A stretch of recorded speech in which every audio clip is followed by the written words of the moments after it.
Hello everybody, it's Stephanie with Coco and Allie Boutique Crafting Page. We're making a snowman hat. And this is just a Maxwell House coffee can. And I spray painted it with black spray paint. And this is a black,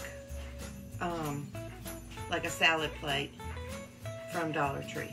And I have this plaid ribbon. I'm just gonna put this on here. And so I'm just going to put just a little bit of glue.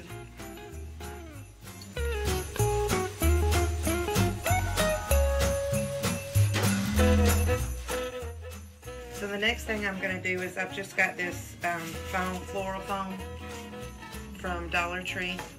And I'm just sticking a piece down in there. I'm going to glue it.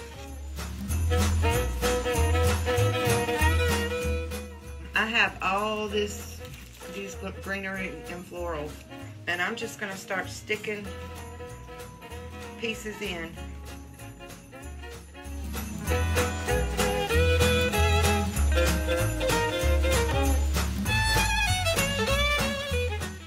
So there's that, y'all.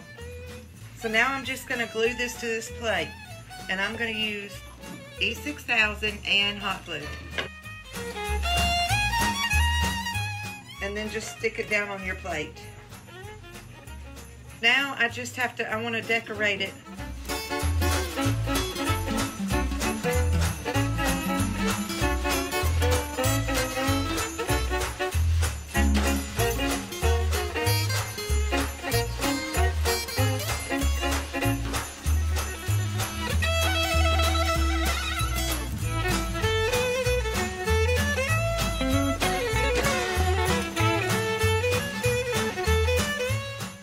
Y'all, look at that. Is that not gorgeous? Whoops. Just to spray a little bit of snow around the brim of the hat. I probably should have done it before I decorated it, but that's okay. Oh, y'all, this is cute. Look, isn't that cute? With the snow.